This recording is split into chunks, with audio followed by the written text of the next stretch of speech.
주로 좌우에 계신 분들에게 우리 주님께 감사합시다. 인사와 주시기 바랍니다. 오늘 저는 여러분과 함께 추수감사의 뜻이라는 제목으로 은혜를 나누고자 합니다. 여러분, 삶의 성공과 실패는 우리의 운명과 환경이 아니라 어떤 운명과 환경에 우리를 던져놓았을지라도 그곳에서 우리가 가지는 마음의 태도에 달려있는 것입니다. 우리 사람의 마음이 잘못된 태도를 가지고 있으면 어떤 복된 처지에 갖다 놓아도 그는 실패합니다. 그러나 마음의 태도가 올바른 사람은 어떻게 어려운 환경에 갖다 놓아도 그 환경을 변화시키고 위대한 성공을 가져오게 되는 것입니다. 그러므로 사람은 이 세상에 살면서 자기의 잘못된 마음의 자세를 고치고 감사하고 찬송하는 긍정적인 삶의 자세를 취해야 하나님이 주시는 시간과 공간에서 하나님이 주신 만물을 가지고 성공적으로 인생을 살 수가 있는 것입니다. 이 세상에 살면서 끊임없이 은혜를 받고도 늘 불평하는 사람이 있습니다. 이 사람은 자기 주위 환경 가운데 감사할 것을 찾는 것보다는 늘 불평할 것만 찾아서 다니며 불평을 합니다.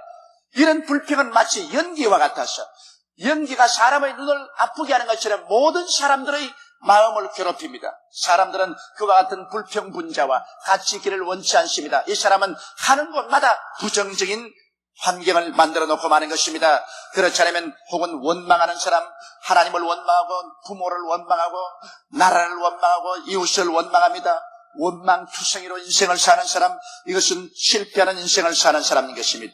어떤 사람은 미움과 분노를 늘 가지고 삽니다.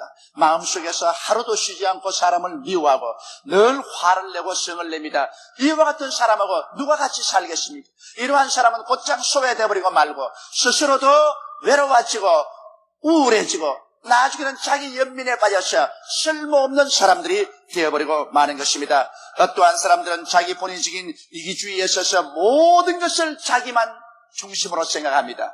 내게 있는 것을 내게 주소서. 자기 것만 찾습니다. 다른 사람이야 죽든 말든 생각하지 않습니다. 함께 잘 살고 공동의 이익을 추구하는 그런 마음은 전혀 버리고 나만 잘 입고 잘 먹고 잘 살고 편안하면 그로서 된다는 이러한 이기주의적인 사람, 이러한 사람도 그 인생을 완전히 실패케 하는 것입니다. 여러분, 이와 같은 여러 가지 잘못된 마음의 태도를 가지고 살면은 그 마음속에 부정적인 태도가 꽉 들어차게 되고, 그리고 어느 곳에 간지 사람들과 대결을 되게 되고 오해를 가져오고 불협화음을 가져오게 되는 것입니다. 이러므로 이렇게 되면 아무도 자기를 도와줄 수 있는 사람이 없어집니다. 자기의 친가족도 멀리하고 친척도 멀리하고 친구들도 떠나가 버리고 마는 것입니다. 이러한 사람들은 자기를 도와줄 수 있는 혈육이나 친구나 이웃을 잃게 되고 하나님의 은혜조차 빼앗겨버리고 마는 것입니다. 그러나 그와 반면에 인생을 항상 감사와 찬송으로 사는 사람이 있는 것입니다. 어느 곳에 가든지 그는 감사할 것을 찾고 찬양할 것을 찾습니다. 좋은 것을 가지고만 감사하는 것이 아니라 좋지 않고 어려운 일에도 감사하고 찬송하는 사람이 있습니다. 이러한 사람은 같이 살기에 참으로 즐거운 사람인 것입니다. 언제나 그런 마음이 밝고 맑고 환하고 긍정적이고 적극적인 것입니다. 감사와 찬송은 우리의 마음을 밝고 맑고 환하게 만들어주는 것입니다. 또 이 세상에 살면서 언제나 마음에 사랑을 동기로 가지고 살면서 사람들을 이해하고 동정하려고 애를 쓰고 편벽됨이 없는 이해하는 마음을 가지고 사는 사람들이 있는 것입니다. 이러한 사람들은 언제나 그 마음이 긍정적이고 적극적인 것입니다. 이러한 태도를 가지고 있으면 많은 돕는 자가 생겨나고 친구가 생겨나고 어려운 일을 당하면 수많은 사람들이 와서 함께 짐을 짊어져 주시고 이러한 사람이 엎드려서 기도하면 하늘에 계신 하나님조차도 그 기도를 들어주시는 것입니다. 그러므로 하나님께서는 우리에게 범사에 감사하라고 말씀하는 것입니다. 범사라는 것은 좋은 일만이 범사가 아닙니다. 나쁜 일도 범사인 것입니다. 좋은 일은 하나님이 좋게 해주시니 감사한 일이고 나쁜 일이 생기면 그 나쁜 일조차도 종국적으로 합쳐서 하나님께서 좋게 만들어준 것을 믿고 감사드릴 수 있는 이 범사에 감사하는 마음을 하나님은 가지라고 말하고 계신 것입니다. 여러분, 더구나 하나님의 축복을 받고도 원망, 불평, 탄식하는 사람은 하나님 앞에 설 수 있는 자격이 없습니다. 우리는 하나님께서 한 해 동안 베풀어 주신 축복을 일일이 헤아려보고 그 축복을 가지고서 하나님께 큰 감사를 드리고 하나님을 찬양해야 되겠습니다. 왜냐하면 감사는 더 많은 축복을 가져오는 것입니다. 촛불을 보고 감사하면 전등불이 오고, 전등불을 보고 감사하면 달이 오고, 달을 보고 감사하면 태양이 오고, 태양을 보고 감사하면 천국이 우리에게 다가온다고 설포주저는 말한 것입니다. 이러므로 여러분, 우리는 이 감사절을 맞이하셔 왜 우리가 하나님께 추수감사 예배를 드리게 되는가, 그 여러 가지 면에 대해서 한번 마음속에 깊이 생각해 보고자 하는 것입니다. 첫째로 추수감사절의 유래가 어디냐는 것입니다. 무엇 때문에 우리가 교회에서 추수감사 예배를 드려야 하느냐, 이런 질문을 여러분 하게 될 것입니다. 추수감사 예배는 하나님께서 성경에 우리에게 그렇게 하라고 지시하신 것입니다. 하나님께서 이스라엘 백성을 애굽의 430년 종살이에서부터 해방시켜서 인도에 내 광야를 지나서 젖과 꿀이 흐르는 가나안 땅으로 데리고 왔었습니다. 그리고 가나안에 들어와서 그들이 농토를 개간하고 곡식을 심어 거두고 살 때 하나님 앞에 반드시 추수한 것으로 감사하라고 명령을 하고 있는 것입니다. 하나님께서는 출애굽기 34장 22절에 이스라엘 백성들에게 이렇게 명령을 하셨습니다. 77절 곧 맥추의 초실절을 지키고 가을에는 수장절을 지키라 하셨고, 또 출애굽기 22장 29절에는 너는 너희 추수한 것과 너희 짜낸 접을 드리기에 드디게 말지라고 하셨습니다.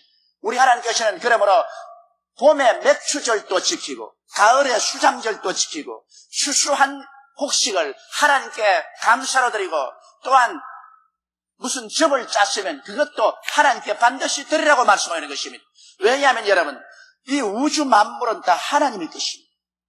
우리는 이 우주 만물 가운데 주인이 아니라 청지기입니다. 청지기는 하나님이 주신 것을 대리로 맡아서 누리는 것이기 때문에 하나님 주인에게 우리가 복받은 것을 반드시 드려야 되는 것입니다. 이것은 하나님께서 우주 만물의 주인이 된다는 것을 그 마음 가운데 반드시 시인하기 위해서 주님께서 그렇게 하시는 것입니다. 잠언서 3장 9절로 10절에는 내 재물과 내 소산물의 처음 익은 열매로 야훼를 공경하라. 그리하면 내 창고가 가득히 차고 내 접들에 새 포도즙이 넘치리라고 하는 것입니다. 우리 하나님께서는 우리에게 복을 주는 하나의 조건으로서 우리 하나님 앞에 먼저 처음 익은 열매로 감사하고 하나님을 예배하는 것입니다. 하나님께 이와 같이 실제로 우리의 물질을 가지고 감사하고 예배하면 하나님께서 그 조건을 위해서 하늘문을 여시고 복을 주셔서 우리 창고가 가득하고 우리 포도즙 틀에 포도즙이 넘치도록 그렇게 만들어 주시겠다고 약속하신 것입니다. 하나님은 우리 백성들이 와서 하나님께 감사하기를 굉장히 고대하고 계십니다. 시편 50편 23절에 감사로 제사를 드리는 자가 나를 영화롭게 하라니 그 경의를 옳게 하는 자에게 내가 하나님의 구원을 보리라고 말씀하고 계신 것입니다. 오늘날 이 세상 사람들은 타락한 이후로 불평의 병에 들려 있습니다. 아담과 하와 타락 이후로 그 부패한 마음속에 가장 강한 세력이 원망과 불평인 것입니다. 그렇기 때문에 하나님께서는 원망과 불평은 타락의 표상으로서 가장 미워하고 감사와 찬송은 구원받은 백성들의 표상인 것입니다. 그러므로 구원받은 백성들은 항상 입술로 감사와 찬송을 드리고 우리의 생활로 하나님께 감사의 제물을 드려야만 하는 것입니다. 이스라엘 백성들이 하나님의 인도를 받아서 430년 종살이던 애굽 땅에서 나와 젖과 꿀이 온 가나안 땅으로 가는 도중에 얼마나 원망하고 불평했습니까? 조금만 어려운 일을 당하면은 그만 하나님을 바라보지 않고 환경을 바라보고 하나님을 원망하고 지도자를 원망한 것입니다. 하나님께서는 그 원망에 몸서리 치셨습니다. 그 결과로 애굽에서 나온 모든 사람들을 다 광야에서 죽여버렸습니다. 감사할 줄 모르는 사람에게는 하나님께서 젖과 꿀이 흐르는 가나안 땅에 들어갈 자격이 없다고 말한 것입니다. 그러나 감사하는 사람 요수아와 갈렙을 통해서 그 후손들을 이끌고 젖과 꿀이 흐르는 가나안 땅으로 들어갈 수가 있었던 것입니다. 오늘날 또 하나님께서는 우리 앞에 젖과 꿀이 흐르는 가나안 땅을 예비해 놓았습니다. 우리 하나님께서는 예수 그리스도의 십자가를 통하여 우리에게 가나안 땅을 예비해 놓은 것입니다. 용서의 가나안 땅을 예비해 놓았었으며 하나님과 화해하고 성령 충만받을 가나안 땅을 예비해 놓았었으며 우리가 마귀와 질병에서 해방을 얻고 건강을 얻을 수 있는 가나안 땅을 예비해 놓았었으며 저주에서 일체 해방을 얻고 아브라함의 축복에 이른 가나안 땅을 예비해 놓았었으며 우리 마음속에 천국의 영광을 가지고 천국의 소망 중에 살 수 있는 가나안 땅을 바로 십자가 밑에 주님께서 마련해 놓으신 것입니다. 다윗은 야훼는 나의 목자시니 내게 부족함이 없다고 말했는데 바로 우리 하나님께서 우리에게 부족함이 없는 푸른 초장과 쉴만한 물가는 오늘날 우리 십자가 밑에 하나님께서 펼쳐놓은 것입니다. 그러므로 십자가 밑은 우리의 목장이요 우리의 가나안 땅인 것입니다. 우리가 십자가를 통해서 하나님께서 펼쳐놓은 이 오중복음의 놀라운 축복의 목장 가나안 복지에 들어가기 위해서는 우리 마음속에 원망과 불평과 탄식을 제껴버려야 만드는 것입니다. 원망과 불평과 탄식하고 있으면 이 가나안 땅과 우리는 상관이 없습니다. 주 앞에 나가는 자는 감사함으로 그 앞에 나가며 찬송함으로 그 앞에 나가라고 말하는 것입니다. 감사와 찬송이 바로 하나님 앞에 나가는 문을 활짝 열어놓게 되는 것입니다. 그렇기 때문에 우리가 이 추수감사절뿐 아니라 이때를 기준으로 해서 우리의 마음 가운데 원망과 불평의 그 모든 해독을 다 씻어내버리고 우리 주 예수 그리스도의 은혜를 인하여서 아버지 하나님께 감사하고 찬송하며 감사와 찬양의 제물을 가지고 주 앞에 나가서 하나님 앞에 연락등하고 하나님의 사랑을 받고 하나님의 은총을 받는 여러분 되시기를 주님 이름으로 축원합니다. 그러면 둘째로 우리나라에 언제 이 감사절이 들어왔느냐? 물론 추수감사절은 성경이 말씀한 것이지만 언제 이 추수감사절기를 우리 교회에서 지키게 되었냐? 이 역사적인 사실을 우리가 좀 알아봐야 되는 것입니다. 우리나라의 교회의 추수감사절은 미국 선교사들에 의하여 복음선교와 함께 우리나라에 들어오게 된 것입니다. 그러면 미국 선교사들은 어디에서 이 감사절기를 지키도록 우리에게 가져왔을까요? 지금으로부터 369년 전 1620년 9월에 영국의 청교도들이 도저히 영국의 구교의 제임스 왕 밑에서 살 수가 없었습니다. 마르틴 루터의 종교개혁 이후로 영국에 새로운 신앙운동이 나섰습니다. 하나님 말씀만 믿고 믿음으로 의롭다함을 얻는 이 신앙의 운동이 일어나자 수많은 사람들이 예수를 믿고 청결한 삶을 사는 그런 운동이 났습니다. 그래서 제임스 왕이 이러한 신자들을 보고 청교도라고 말했었습니다. 이 청교도들이 제임스 왕의 그 구교의 압력에 견딜 수가 없었어요. 그들은 자유롭게 하나님을 섬기며 하나님께 영광을 돌릴 신천신지를 찾아가자고 작정을 했었습니다. 그래서 청교도 102명이 메이플라워라는 배를 타고 화란의 항구에서부터 출발해서 장장 석 달을 파도가 센 태스양에 목숨을 걸고 도전해서 미국의 동부 해안으로 간 것입니다. 그 당시에 배란 범선으로 얼마 크지 않습니다. 이러한 배가 태스양을 3개월이 걸려서 건너갔습니다. 요새 비행기로는 불과 5시간이면 건너가는 곳인데 벌써 배를 타고 건너오는 동안에 많은 사람이 배 안에서 죽었었습니다. 그리고 육지에 도착했을 때는 건강한 사람이라고는 5, 6사람밖에 없었다고 말하고 있는 것입니다. 그러한 어려운 가운데 그들은 육지에 내려서 통나무를 베어서 교회당을 짓고 그리고 그 다음 그들이 살 주택을 지었었습니다. 황무지를 있는 힘을 다해서 노심초사하며 개간했었습니다. 씨를 뿌리고 사는 동안에 아메리칸 인디안의 공격을 받아서 남은 사람들도 많이 죽고 부상을 당했었습니다. 그들은 원망하고 탄식할 수밖에 없습니다. 너무나 많은 희생을 겪었었습니다.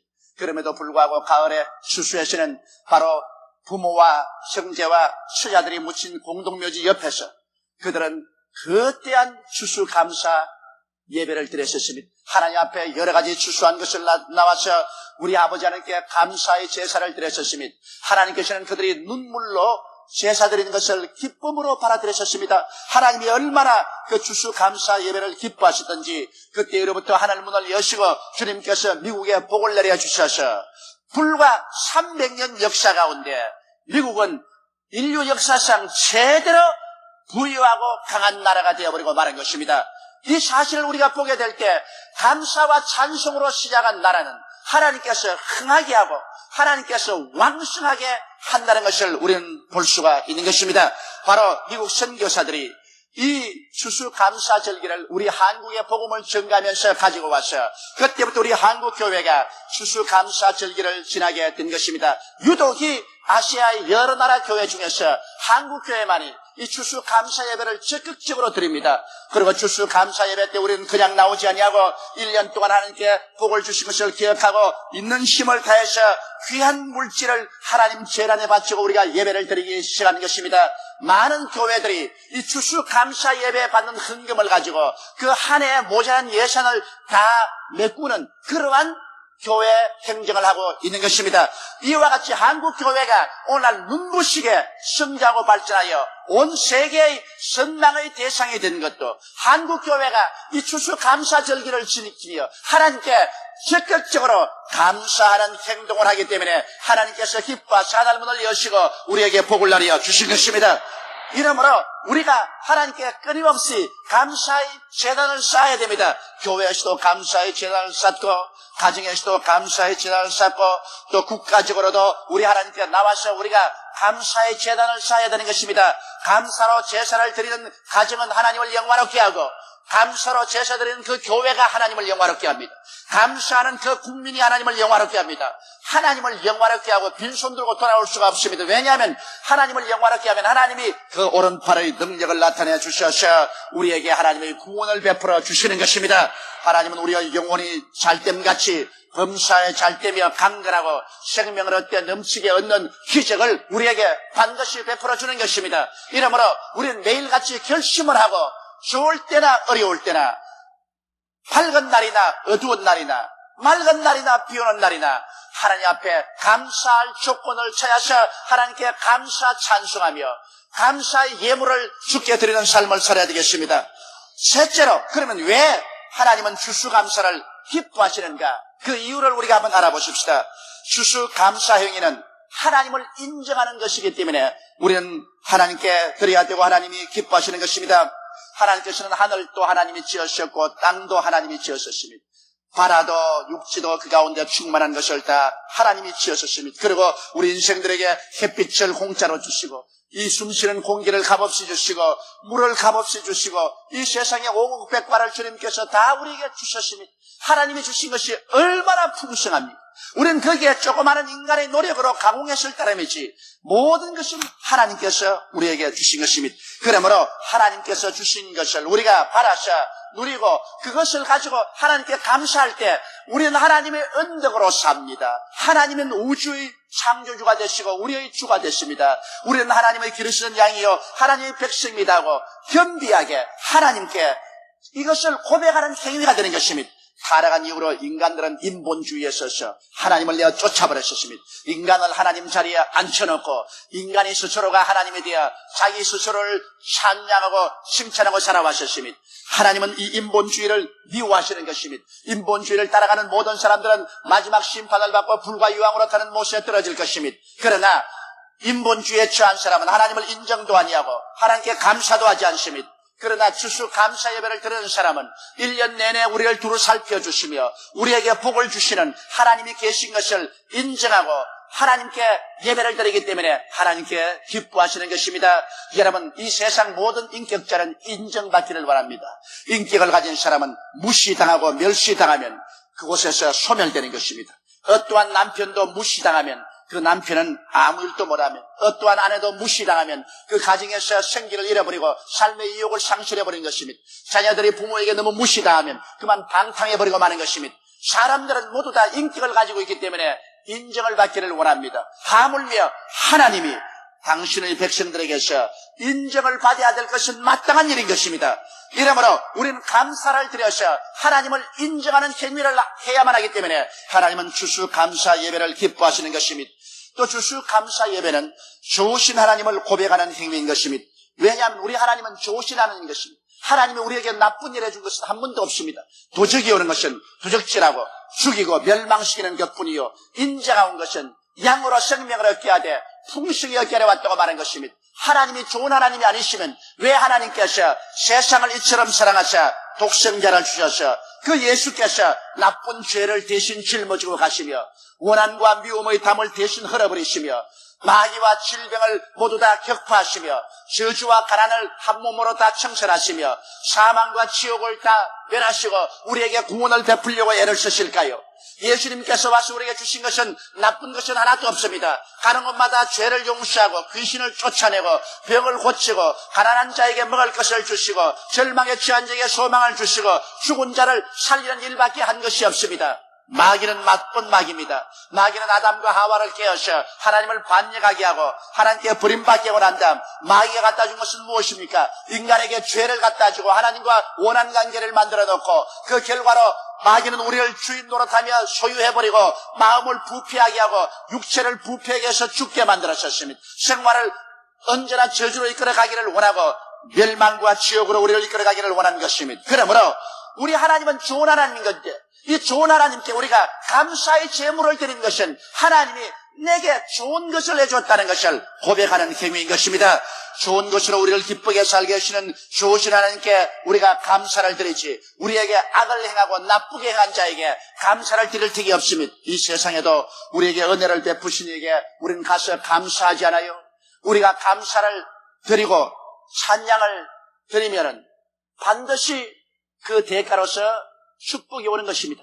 이처럼 우리는 좋으신 하나님을 인정하기 위해서 우리가 감사의 제물을 드리게 되는 것입니다.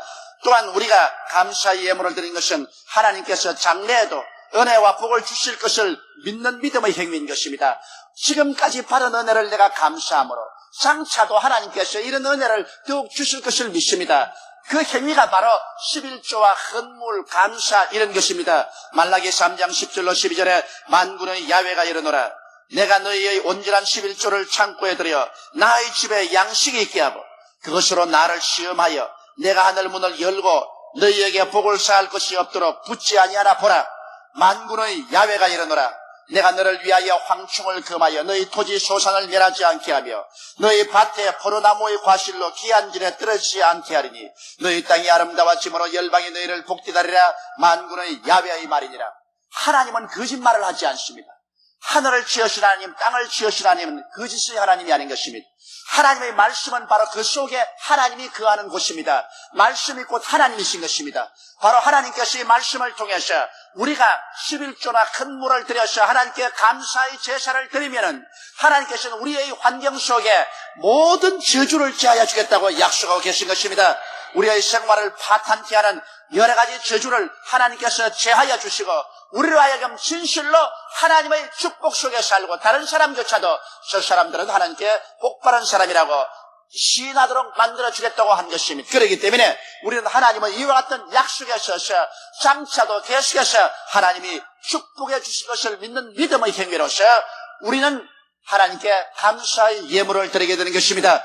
성경에는 심고 거두는 법칙이 있습니다. 그러므로 적게 심는 자는 적게 거두고 많이 심는 자는 많이 거둔다는 말이 옳다고 바울 선생은 말씀한 것입니다. 우리 자연의 법칙에도 여러분 적게 심으면 적게 거두고 많이 심으면 많이 거두입니다. 아무것도 심지 않으면 황무지가 되고 잡초만 무성한 따름인 것입니다. 이러므로 이것이 또한 영적인 법칙도 되는 것입니다. 영적으로도 우리가 무엇인지 우리의 행위에서 하나님 앞에 많이 심으면 많이 거두게 되고 적게 심으면 적게 거두게 되는 것입니다. 하나님은 이 법칙을 무시하지 않습니다. 이렇기 때문에 우리의 삶 속에 우리는 하나님 손에 언제나 심어야 됩니다. 사랑의 행위도 심고 헌신의 행위도 심어야 되는 것입니다. 물질도 하나님 손에 심어야 되는 것입니다. 내가 마음대로 다른 데 심었어야 무슨 소용이 있어. 우리에게 넘치게 주시는 하나님의 손길에 우리는 심어야 되는 것입니다. 그러면 심고 거두는 법칙에 의해서 우리가 감사로 심어놓으면 하나님께서 감사로 우리를 돌려주시는 것입니다. 주라 그리하면 돌려줄 것이니 곧 후이되어 눌러 흔들어 넘치게 해서 안겨주려고 하나님께서는 약속하여 주신 것입니다. 이러므로 오늘 이 시간 우리는 1년에 한 번씩만 모여서 이렇게 감사의 예배를 드릴 것이 아니라 우리의 가슴 속에 매일같이 감사의 제단을 쌓아야만 되는 것입니다. 우리 저녁에 잠자리에 들어갈 때도 감사의 찬송을 가지고 들어가고 아침에 일어날 때도 감사의 찬송이 우리 마음속에 향기같이 하나님께 올라가도록 해야 될 것입니다. 하루 종일 우리는 하나님께 감사와 찬송을 드려야 될 것입니다. 그리고 우리 생활에 성령의 인도함을 통해서 언제나 하나님께 감사와 찬미의 예물을 가지고 또 선물을 가지고 하나님께 나와서 주를 경배하는 우리들이 되겠습니다. 하나님께서 무엇이 부족해서 우리에게 선물을 구하는 것이 아닙니다. 우리가 마음에 감사의 진실성을 표시하기 위해서 우리 하나님께 선물을 가지고 나오는 것입니다. 하나님을 적게 사랑하고 적게 감사하면 적게 우리 감사의 예물을 드릴 것입니다. 하나님을 많이 사랑하고 많이 감사하면 또 많이 우리 하나님께 예물을 드릴 것입니다. 세상에 준 것은 도로 돌아오지 않을는지 모르겠지만 하나님은 우리에게 받으시고 난 다음에 그것을 모른 채 하지 않습니다. 하나님께 주시는 것은 하나님께서 더 많이 주시기 위해서 우리에게 그렇게 하시는 것입니다. 저는 언제나 이 이야기를 기억합니다. 어느 가난한 과부가 겨울을 지나는데 추운 겨울에 관우질 삭을 해서 먹고 삽니다. 그런데 애들이 화로가에 모여서 엄마 배고파 먹을 걸 달라 그럽니다. 그런데 이웃집에서는 부잣집이 사는데 떡을 씹는 소리가 쿵쿵하고 납니다. 애들이 엄마 이웃은 떡지게 먹는데 엄마 이웃은 떡지게 먹는데 엄마가 눈물을 툭툭툭 흘리고 있다가 한참 안에 그래 우리도 떡 해먹자. 보리밥죽도 못 먹는데 무슨 떡을 해먹어요. 그러나 애들이 좋다고 신난다고 박수를 치습니다. 그 엄마가 부엌에 가더니만 보리쌀을 가지고서 보리 누룽지를 만들었습니다. 아주 곱게 보리 누룽지를 만들어서 그것을 좋은 바구니에 담습니다. 애들이 와보고 엄마 떡 해먹는다고 하더니 이거 보리 누룽지야? 보리 누룽지 아니야? 아니야. 지금 떡을 너희들에게 먹게 해줄게. 그리고 맏딸을 불러서 얘야 이 보리 누룽지를 곱게 담았으니까 이걸 잘 덮었어. 이 떡 씹는 저 집에 갖다 드려. 가서 주인에게 말하기를 우리 어머니가 날씨도 춥고 궁금한데 보리 누룽지를 만들었더니 어찌나 맛이 있어서 그냥 먹을 수가 없어서 나누어 먹으려고 가져왔습니다. 그렇게 말을 해라. 그 이상은 다른 말 하지 마라. 그래서 걔가 가서 아주머니 계세요. 그래 누구냐? 이웃에서 왔어요. 오냐 들어오너라. 그 뭐니? 예, 우리 어머니가요 날씨도 춥고 궁금한데 보리 누룽지를 만드는데 하도 맛있어서 같이 나누어 먹자고 가져왔어요. 그래 여기 어디 가져오너라. 보더니만 그 집에는 개도 안 먹는 거거든. 그러나 그 정성이 고맙단 말입니다. 보리 누룽지가 문제가 아니라 그 자기 끝이 해먹을 것인데 이웃에 고맙다고 나누어 먹겠다 가져오는 것이 너무 감사하니까 야, 너 어머니 가서 정말 맛있게 먹는다고 말해라. 그러면서 부엌에 있는 애를 보면서 얘야 그 지금 찌고 있는 그 떡 큼직하게 돌아내가지고서 이 바구니에 담아라. 그래서 돌려줘. 보리 누룽지를 가져간 그 소녀가 들어올 때는 김이 무릉무릉 나고 그 집에도 아직 미처 먹지도 아니한 그 떡을 바구니에 잔뜩 담아와가지고 그래서 그 어머니와 저렇게 나눠 먹었다는 이야기 있는 것입니다.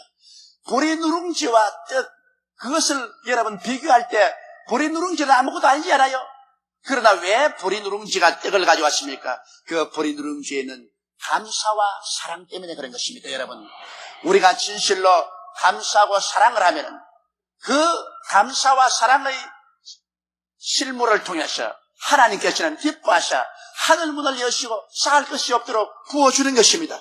우리가 하나님께 드리는 것은 보리 누룽지보다 더 못한 것입니다. 그러나 진실한 우리의 감사, 진실한 사랑이 당해있을 때 하나님은 그 보리 누룽지를 보지 않고 우리의 감사를 보시는 것입니다. 그리고 하나님께서는 우리 기도를 응답하시고 우리의 영혼이 잘됨같이 범사에 잘되며 강건하게 복을 나려 주시는 것입니다. 다 같이 우겨시게 기도드리겠습니다. 전능하시고 거룩하신 하나님 우리 아버지요, 우리는 이 세상을 살면서 원망할 일을 많이 당하고 시련과 환난을 많이 겪으면서 그만 그 파괴적인 세력에 붙잡혀서 이스라엘 백성처럼 원망하고 불평하고 탄식하고 미워하고 분노하고 이기주의가 되고 감사할 줄 모르게 되어버리고 맙니다. 내 아버지 하나님이서 오늘 추수감사절기를 당해서 우리가 1년 동안 살아올 때 하나님께서 베풀으신 이 많은 은혜를 생각하고 그 무엇보다도 하나님이 그 아들 예수님을 보내주셔서 십자가에서 우리 위해 죽어주심으로 그를 통해서 구원받고 하나님께 복을 받은 것을 우리가 생각하고 충심으로 감사할 수 있는 우리들이 되게 도와주시옵소서. 오늘 이 시간에 원망과 불평과 탄식일랑 다 흘러내가는 물에 던져버리게 도와주시옵시고 우리의 마음속에 감사와 찬양의 제단으로 바꾸어지게 도와주시옵소서. 감사와 찬송은 하나님의 능력을 가져오지만 원망과 불평은 오직 파괴밖에 가져오는 것이 없습니다. 우리 하나님 아버지여, 원망과 불평한 죄를 용서하여 주시옵소서. 죄란에 쓰이는 이 종으로부터 시작해서 이 자리에 있는 모든 우리 성도들이 모르다 원망과 불평과 탄식하며 살아온 죄를 회개하게 도와주시옵시고 오늘부터 찬송의 재단을 쌓고 살게 도와주시옵소서. 우리 주 예수님 이름으로 기도드리옵나이다. 아멘.